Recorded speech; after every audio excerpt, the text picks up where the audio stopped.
Glória a Deus, aleluia, aleluia, Jesus, aleluia. Que a graça, a misericórdia de Deus esteja sobre nós, sobre todos nós, que ocupamos esse universo feito pela mão do Senhor, pela mão de Deus, o Senhor, que fez essa moradia para nós aqui e que nos dá tudo aquilo que nós precisamos, que nós necessitamos.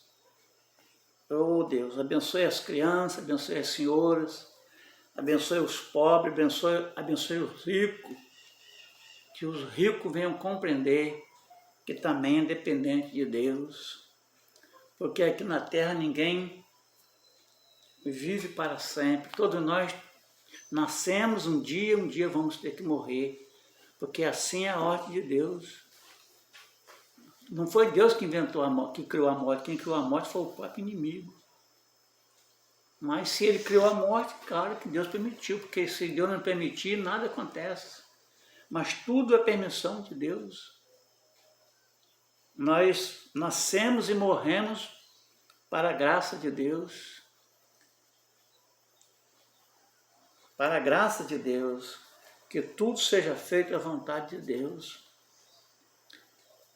Eu quero dizer a vocês que eu sou uma pessoa muito feliz e peço a Deus que essa felicidade que eu tenho, essa alegria que eu tenho, que passe também para vocês.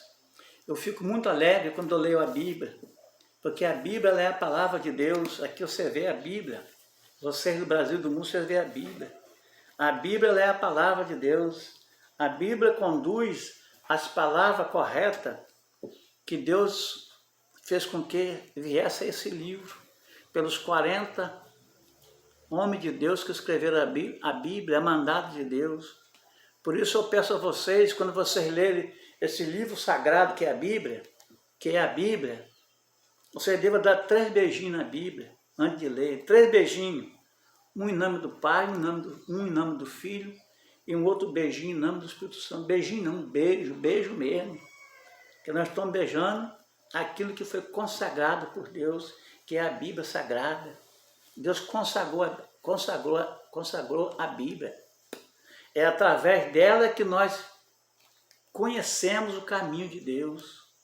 Deus nos deu essa revelação aos 40 homens. Os 40 homens escreveram a Bíblia e ela serve de inspiração para nós. Eu vou aqui dar 3 beijos na Bíblia e vou pedir que vocês, de todo o povo mundiais, antes de vocês lerem a Bíblia, vocês devem beijar a Bíblia. Porque isso aqui é a salvação. É através dela que nós conhecemos a salvação, conhecemos Deus, conhecemos Jesus, o Espírito Santo de Deus. Em nome do Pai, do Filho e do Espírito Santo, eu vou dar 3 beijos na Bíblia.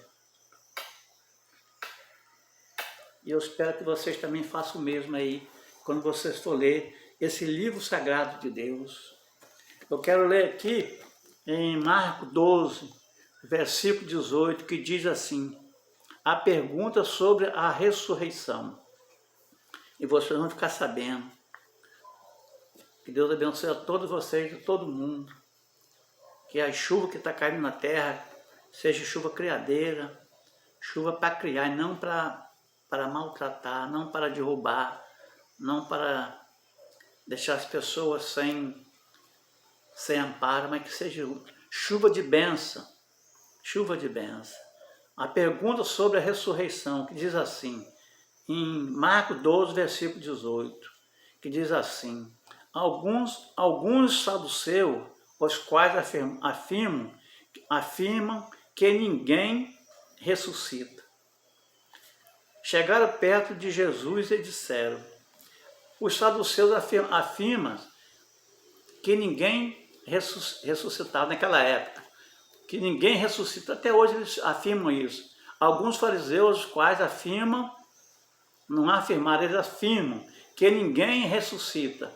Chegaram perto de Jesus e disseram, mestre, os saduceus, chegou perto de Jesus e falou, mestre, Moisés escreveu para nós a seguinte lei, se um homem morrer e deixar a sua esposa sem filho, o irmão dele deve casar com a viúva para ter filho.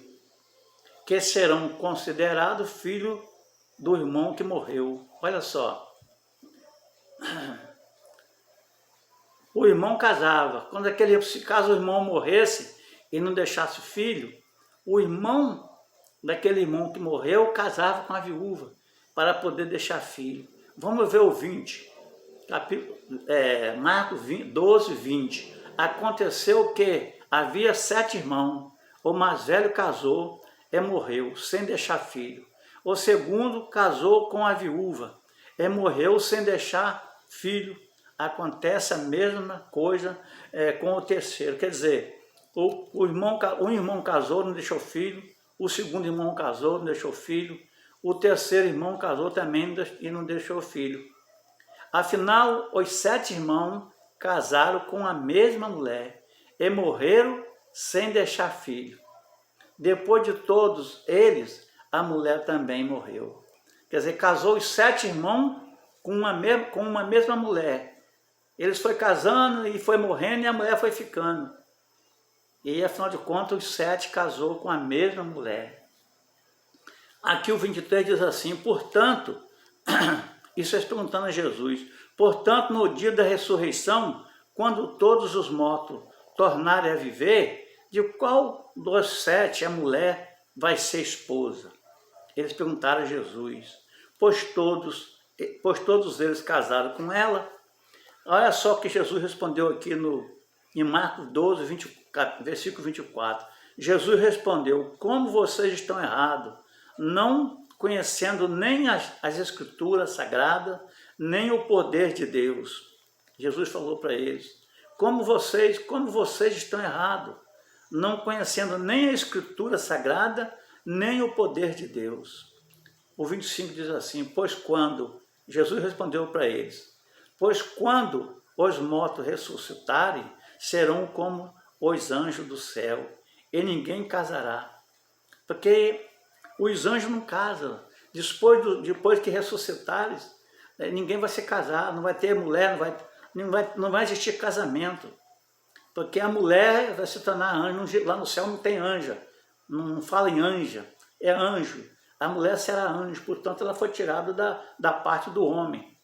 A mulher foi tirada da parte de Adão, da parte do homem. Então, o corpo da mulher, depois que morre e ressuscita, ela vira anjo. O 26 diz assim, aí Jesus falou para eles, vocês nunca leram no livro de Moisés o que está escrito sobre a ressurreição, quando fala do espinheiro que estava em fogo? Está vendo? Jesus falou para eles, você não lembra? Quando o Senhor mostra a Moisés o espinheiro que estava em fogo, vocês nunca leram no livro de Moisés, quer dizer, na Bíblia, o que está escrito sobre a ressurreição, quando fala do espinheiro que estava em fogo? Está escrito que Deus disse, disse quem? Disse a Moisés, eu sou o Deus de Abraão, o Deus de Isaac é o Deus de Jacó. Quer dizer, Deus falou para Abraão, eu sou o Deus, falou para Moisés, eu sou o Deus de Abraão, o Deus de Isaac e o Deus de Jacó. E diz assim, e Deus não é Deus dos mortos, Deus não é Deus dos mortos, é sim dos vivos. Vocês estão completamente errados.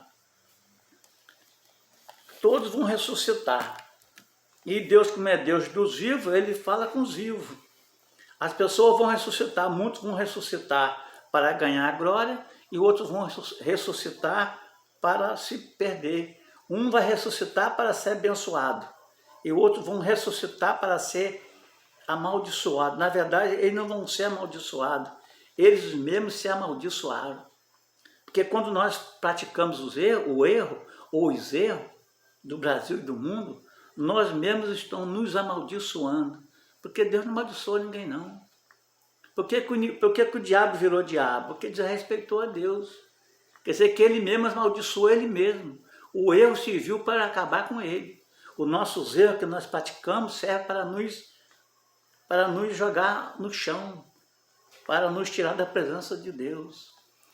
Aqui o 29 diz assim, Jesus respondeu, aqui para Cadinho, o mandamento mais importante. Aqui vamos agora aqui o mandamento mais importante. Um mestre da lei que estava ali, o mestre da lei estava nesse momento aqui que Jesus,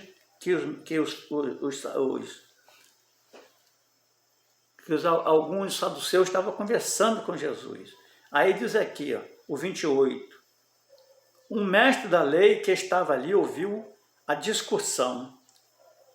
Viu que Jesus tinha dado uma boa resposta. É por isso ele perguntou a Jesus, qual é o mais importante de todos os mandamentos da lei? Aí Jesus, o que falou aqui? Jesus respondeu, é este, escute, povo de Israel, o Senhor nosso Deus é o único Senhor. Jesus falou para eles. Aí diz aqui o 30, ame o Senhor, seu Deus, com todo o coração, com toda a alma, com toda a mente e com toda a força. Ame o Senhor, seu Deus, com todo o coração, com toda a alma e com toda a mente e com toda a força. É o segundo mais importante, é este. Ame os outros como vocês amam a vocês mesmos. Se nós não amarmos uns aos outros, como é que vão amar a Deus? Aí está dizendo aqui, ó, não existe outro mandamento mais importante do que este. De que estes dois. Ame uns aos outros. Nós devemos amar uns aos outros. Os mandamentos é esse. Estes dois mandamentos dados por Jesus, amarás o Senhor teu Deus de todo o teu coração, de toda a tua mente. Esse é o primeiro mandamento. O segundo mandamento, amarás o teu próximo a ti mesmo. Se você não amar o seu próximo, como é que você vai amar a Deus? Se você não amar o seu próximo, que você está vendo visivelmente, você vai amar a Deus que você não vê? Você vê as coisas que Ele fez, mas você não vê Ele. Porque o pecado que nós temos não deixa nós avistar a Deus visivelmente. Mas nós assentimos Deus naquilo que Ele fez. Em tudo que Ele fez, glorifica o nome dEle. Quando você olha para tudo que existe na terra, para nós, para tudo que foi criado, você sabe muito bem que existe um poder maior que fez tudo, que é Deus. Fez as estrelas, fez o sol, fez a lua, fez nós aqui embaixo. Ele que faz nos respirar, Ele que faz nos conversar, igual eu estou aqui conversando. Ele que fez tudo para nós. Será que a sua mente não abre para Deus, para saber que Ele fez tudo? Abre a sua mente para Deus, meus queridos, do Brasil e do mundo. Procura fazer as coisas agradáveis aos olhos de Deus. Então, os mandamentos é esse. Esses dois mandamentos que Jesus deu, que é amar a Deus e ao próximo, é considerado os dois mandamentos principais da Bíblia Sagrada e que Deus quer de nós. Como é que você quer servir a Deus fazendo mal ao seu irmão? Como é que você quer servir a Deus fazendo as coisas agradáveis aos olhos de Deus? Aí você com certeza será jogado na escuridão, porque você não está obedecendo dignamente o Deus Pai, Criador, o Salvador Jesus Cristo, o Consolador, que é o Espírito Santo de Deus. Faça por dom de agradar a Deus, em nome de Jesus. Fica com Deus, até o próximo vídeo, se Deus quiser, em nome de Jesus.